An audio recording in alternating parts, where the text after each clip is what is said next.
Hi, welcome to, I hate to call it a podcast. This is my interview series. I prefer that.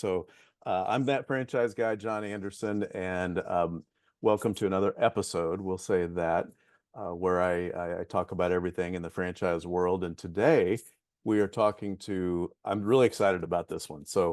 One of my best friends in franchising, gosh, we got started literally together in franchising, and we're going to tell that story here in a second.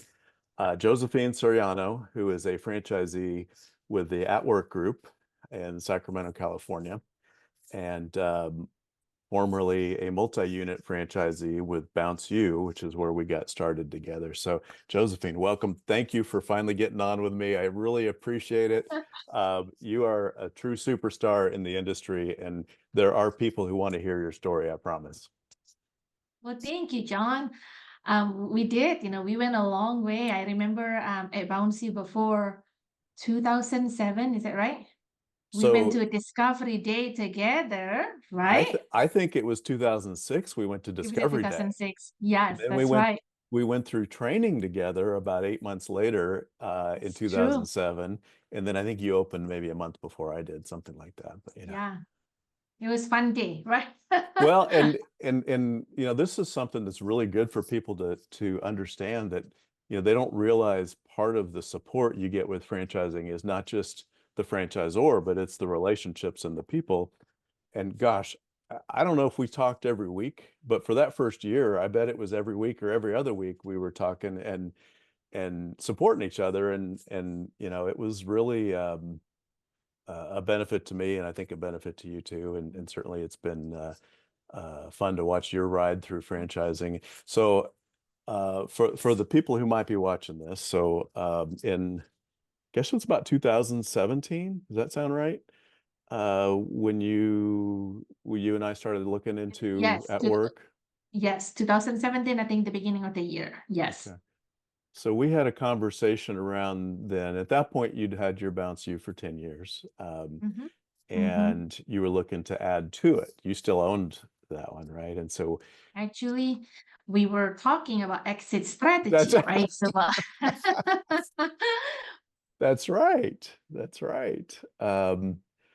And and yeah, so the short version, and we'll come back to it because I do want to have you talk a little bit Mhm. about the experience and how you settled in on staffing and certainly settled in on the at-work group. But um, yeah, if you don't mind, maybe just introducing yourself to the camera, talking a little bit about what made you leave. It was Hewlett Packard, correct, that you worked at before, Correct. Yes.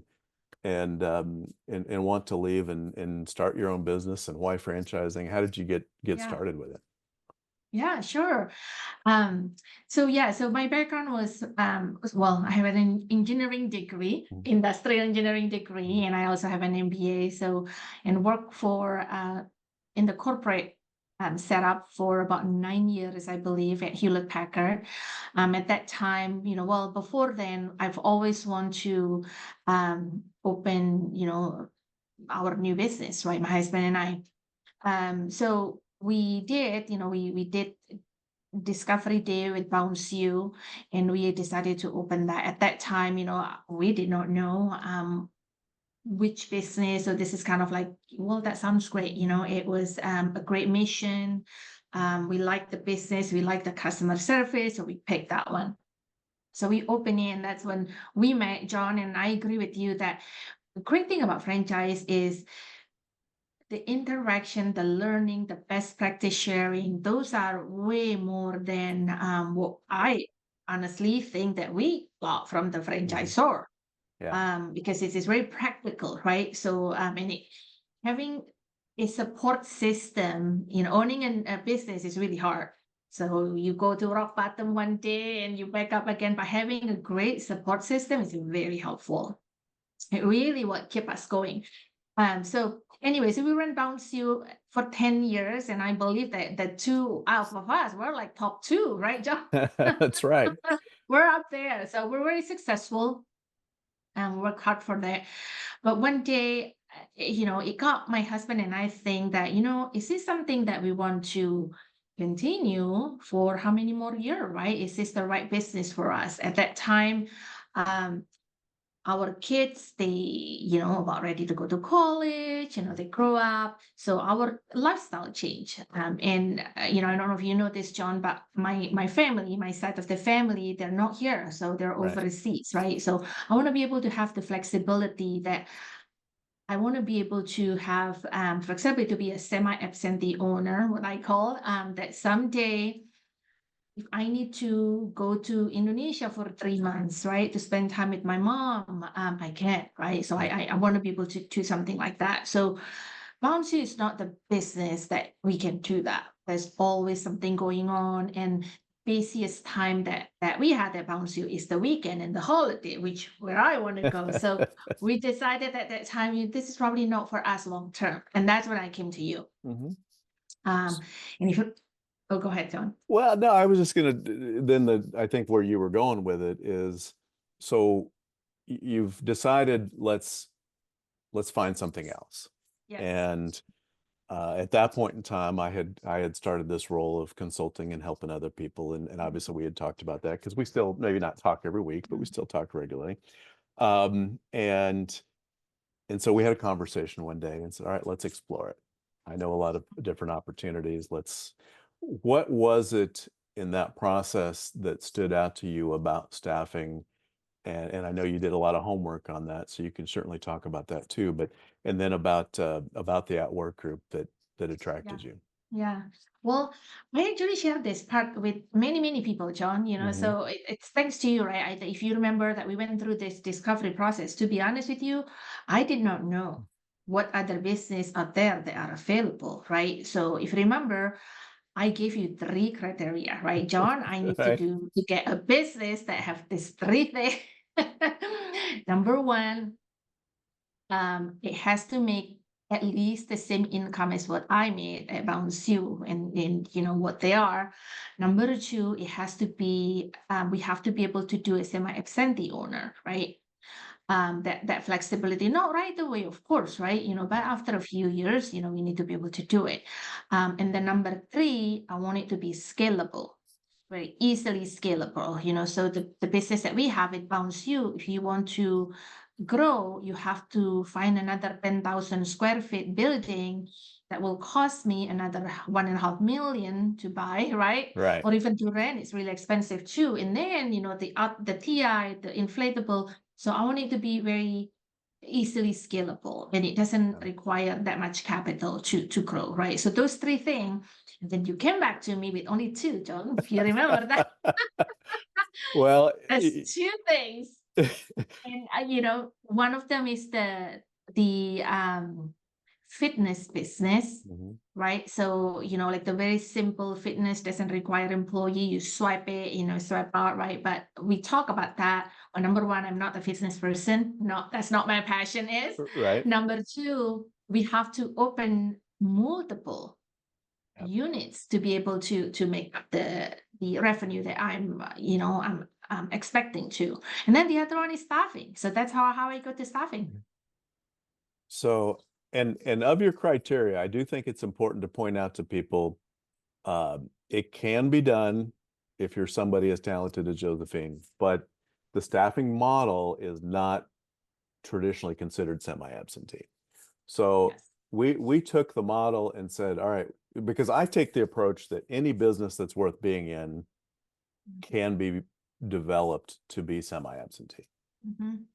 But I do think what you did mention, maybe not right in the beginning, I think that's important for people to understand. Look, this will take rolling up the sleeves, getting some time and effort into it for a year or two, getting the right pieces in place, right, for you to be able to step Yes. away and go to Indonesia for a month. I mean, Mhm. you were a year, maybe a year and a half into the business when you first stepped away, and I think you Yeah, for a year. Yeah. yeah. So Yeah. it's So doable. Yeah. it is totally doable. I think from the get-go, I set up the whole structure so that it allowed me to do so, if we have to, right? So it's I think it's totally doable. But for any business though, when you first open, you're not gonna be able to. I think the first 3 years is time that you really need to focus and really build your business, build the infrastructure before you have that flexibility. Yeah, absolutely. So in terms of staffing now, tell people a little bit about what do you as the franchise owner do every day, and maybe put it in the context of those first couple of years and then transition that to what you do now, Yeah. Well, in the beginning, when we first opened, it's just me. So I hire one recruiter and one sales, right? So the salesperson is to the one who acquire the clients, and then the recruiter, the one who fill the position. So we started with two. To be honest with you, it took me 2 years to really understand what type of people or what type of talent that I need in my team, right? That can complement my skill. So it's not easy, because it would trial and error. This personality doesn't work for us. So, but then after that, um, it's great because, like I said, this business is totally scalable. If you need more client because you want to grow the business, you just add more sales. If you need more, if you have too many sales that you need more people to be able to fill the position, then you add more recruiter, right? So it's like a tug of war. Okay. You have to have a balance, and that's the business model. So you don't need to open another store, you don't need to open another brands. We did move on the same building. When we first opened, our office is 1,500 square feet, right? And Yeah. we can only have what, 4 people, 5 people. Within 9 months, we expand and we did move to a bigger office in the same building. So we're lucky. So now we're Yeah. like 3,000 square feet. Yeah. But that's easy, right? So that's so easy. It's not very expensive. You just keep hiring people to That's scale. awesome. So one thing you mentioned, I do like to touch on. Some people get the impression that they need to have a sales background to get into this. Um, how do you feel about that? Do you feel like it's very easy to hire somebody to do that? Sales is probably, to be honest, sales is probably the most challenging position to hire, right? And I'm not sales. You know me, John. Yeah. I'm Right. not, I don't like to do sales. I'm not the sales. It's very challenging to find somebody who consistently do well in sales, right? But it's not impossible. So throughout 7 years that we're open right now, we have two salesperson that make us who we are right now, that really build the business. So it's not impossible. It's just tough, and it's depending on the market too. Sure. Some year is easy to get new clients, some years are not, like this year, right? I think, consistency. But here's the nice thing about staffing is this. So all of the sales or the client that we have, they're not necessarily coming from my salesperson. In fact, about 70% of them, they are referral. Yeah. So if you think about it, our client is either HR director or CFO, right? So those are the one who interact with us.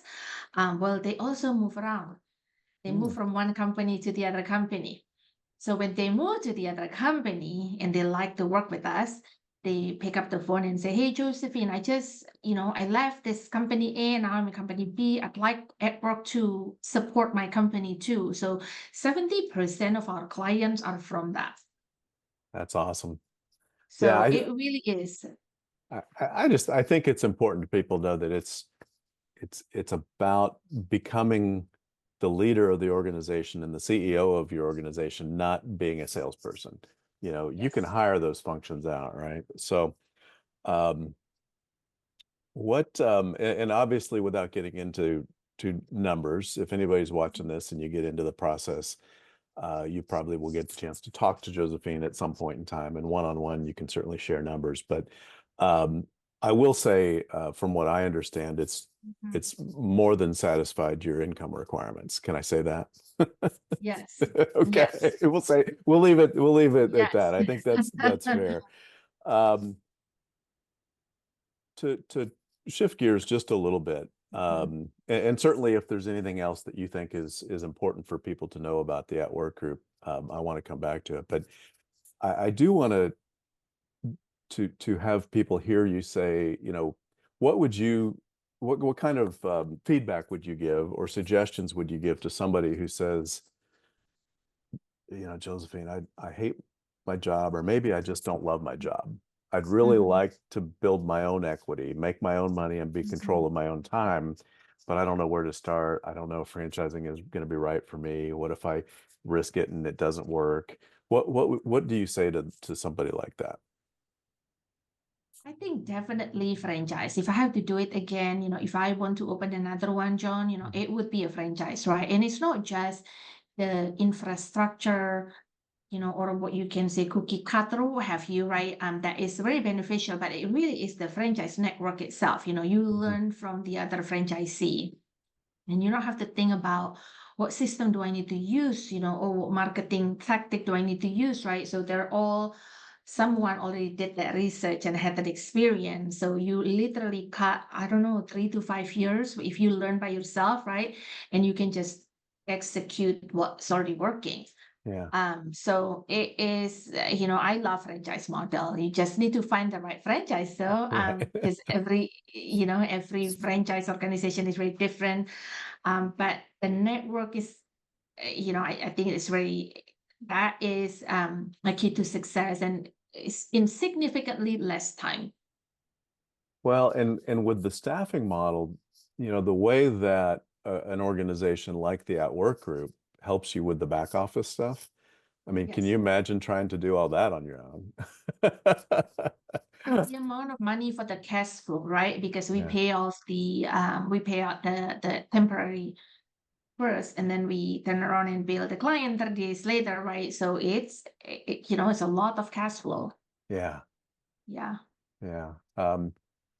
Having had the experience of, building your business and selling it with BounceU, and then transitioning into the At Work Group, what have you and we've talked about this, so I know some of the answers you're probably gonna give, but what are some of the strengths of the At Work Group in compared to other staffing franchises, or even compared to the other, franchise that you operated? Yeah. I think one thing that really stand out for me, with at work, compared to the other franchises, that they truly, the people at works, they truly look out for your best interest, right? A lot of the franchisor, there's like, what's the revenue number? Because that's the royalty from, right? Mm-hmm. At work is not like that. And they truly want to help you to be successful. They understand that it's not a cookie cutter, that they have a program, they execute to everything, all of the 49 state, and everything is going to work perfectly, right? So we're in California. It's probably, one of the toughest states to do business with. There's a lot of law and regulation, and they're so on top of that. And they are, every time there's a new law, I don't have to keep track of that because I have somebody from corporate that let me know, right, Josephine, effective August 1st, you have to do this. And Right. it's just for California, right? So they cater their support to, each of the state need, right? So they understand that every market is different. Same thing as marketing. If I need to do one off, that proven profitable, right? They will create that process or the tool for me to be able to do it, even though the other franchisee doesn't need that. Yeah, So that's very helpful. that's awesome. Um, so what, if you could hit rewind and go back to 2007 and your journey through franchising that's taken you to where you are today, I always like to ask, would you do it again? I would do it again. I would do it again 100%. It is very rewarding. It's tough, right? I Mhm. mean, we're business owner, it's ups and down, but I would do it again. It's very rewarding. I Yeah. think would I do it with Bouncy for that long? Probably not. It's, you know, I would it, probably move a little bit sooner, but I honestly I would do it again. yeah, I think it's just such a good continuation from Bouncy to Edward. yeah. It's very different businesses for sure, but you've been Yes. equally successful. I'm pretty sure you've been franchisee of the year with that work group, correct? last year. Last Yes. year. Okay. I thought that was like, and I know you were previously with BounceU too. So you're clearly very successful at Thank whatever you. model puts itself in front of you. But I really wanted to focus today on just talking about this at work group and how it's been, because it is Mhm, a difficult model for people to get their arms around. mhm. Sometimes when they're thinking about franchising, they think about, burgers, or, we own some Yeah, hair salons too. We've talked about that, or yeah. cutting hair or things like that, that maybe are a little more front and center in people's minds. And when you talk about staffing to them, it's not, and we talked about it a minute ago before I hit the Yes. record button, right? Yeah, It's not sexy.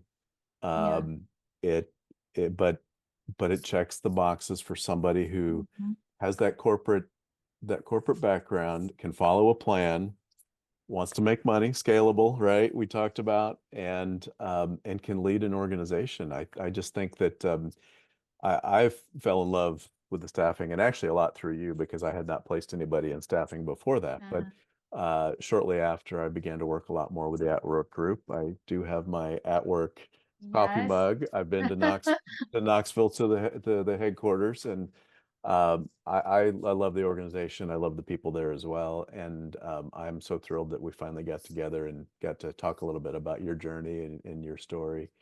Um, Yeah. and as we kind of wrap up, is there anything else you would share with somebody who was either A, just considering franchising in general, or B, considering the At Work group, that maybe something we hadn't talked about yet?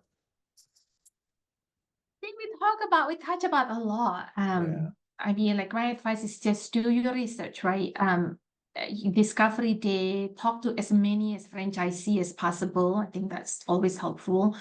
Hmm. Maybe choose the franchisee that are in the similar type of market, right? Because every market is different. Um, but just go through the process. It really is, it's very rewarding, and we just gain a bigger network with a lot of very smart people too.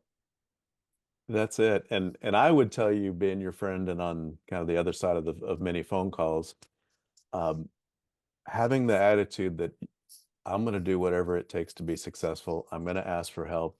I'm going to Mhm. use the resources put in front of me, and I'm going to be the best at what I do. And that's what I see in you and have for 17 years now. So, Yeah, yeah, thank you. exciting to finally get a chance to put this on video. And I sure appreciate you joining me for a little bit and talking about your story. Oh, my pleasure, John. Yeah, thanks again. And if anybody out there watching this would like to talk to Josephine, would like to learn more about staffing, the At Work group, even just, I always point to the wrong side because it's mirrored, but the franchise world in general, you can reach me through my LinkedIn channel, at That Franchise Guy on LinkedIn, or just thatfranchiseguy.com is my website. So uh, thank you all for tuning in and watching. I am honored and appreciate that. And Josephine, thanks for joining me today.